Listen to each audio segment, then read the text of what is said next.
Car कशिश news के सुप्रभात में स्वागत है आपका। मैं काशिफ मलिक। कमलेश कुमार को ईडी ने गिरफ्तार कर लिया है। जमीन घोटाला मामले में कमलेश कुमार हुआ गिरफ्तार। पीएमएलए कोर्ट में आज होगी कमलेश की पेशी। पिछले दिनों कमलेश के ठिकानों पर हुई थी छापेमारी के दौरान मिले थे कई आपत्तिजनक सामान। जमीन घोटाला मामले में कमलेश कुमार गिरफ्तार। 6 बार समन देने के बावजूद जब छठे बार में कमलेश कुमार आया, ईडी ने उसको गिरफ्तार कर लिया। तो पिछले दिनों कमलेश के ठिकानों पर हुई थी छापेमारी, जहां 1 करोड़ रुपए और कई खोखा बरामद हुए थे, जिसमें कई गोलियां भी थीं। तो छापेमारी के दौरान मिले थे कई आपत्तिजनक सामान। रांची में कमलेश कुमार को ईडी ने गिरफ्तार कर लिया है। तो जमीन घोटाला मामले में कमलेश कुमार गिरफ्तार। जमीन घोटाला मामले में कई नाम जो उभरे हैं, इस खबर पर ज्यादा जानकारी के साथ हमारे सहयोगी राहुल हमारे साथ जुड़ गए हैं। राहुल, आखिरकार कमलेश कुमार गिरफ्तार हो गया। 5 बार के समन में उसने हाजिरी नहीं दी थी, पेश नहीं हुआ था और आखिरकार गिरफ्तार। क्या कहेंगे आप? इस तरीके से ईडी कार्रवाई कर रही है कांके अंचल के बुकरू और चामा मौजा के गैर मजरूआ और आदिवासी जमीन के खरीद फरोख्त का पूरा मामला है। कमलेश कुमार के घर पर पिछले महीने छापेमारी भी की गई थी। छापेमारी के दौरान 1 करोड़ रुपए नकद और 100 जिंदा कारतूस बरामद ईडी की ओर से किए गए थे।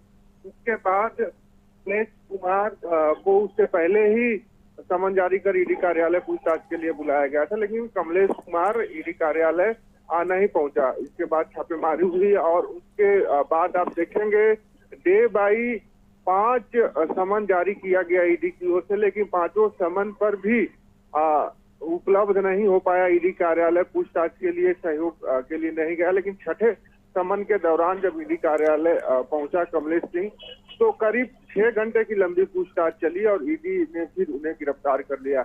हालांकि जो जानकारी निकलकर सामने आ रही कि ईडी ने इससे पहले अपना वर्कआउट पूरा कर लिया है और जो कमलेश कुमार के अलावा कांके सीओ जय कुमार राम हैं, उनसे भी पूछताछ हो चुकी है।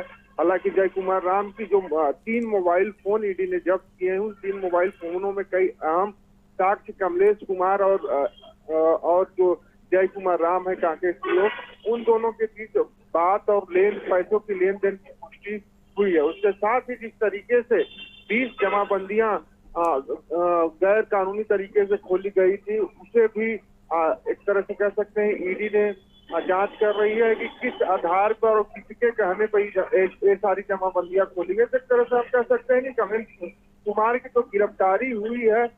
गिरफ्तारी से कई लोगों पर रडार पे है, कई लोगों की गिरफ्तारी हो सकती है, क्योंकि जिस तरीके से कमलेश कुमार इस पूरे सिंडिकेट में काम कर रहा है, जमीन के सिंडिकेट में काम कर रहा था। तो अगर कहें हम राहुल के पूरे सिंडिकेट में से कमलेश कुमार एक सिरा है। अभी ये जमीन घोटाले मामले कई लोगों को इस बीच में इस पूछताछ में लाएगा, जिसमें सीईओ के बारे में आपने जिक्र किया और पता नहीं कौन से नाम आएंगे। तो फिलहाल कमलेश कुमार को ईडी ने गिरफ्तार कर लिया है और छापेमारी के दौरान इसके यहां से कई आपत्तिजनक सामान मिले थे। तो हमारे साथ जुड़ने के लिए राहुल आपका शुक्रिया। खबर पर नजर बनाए रखें।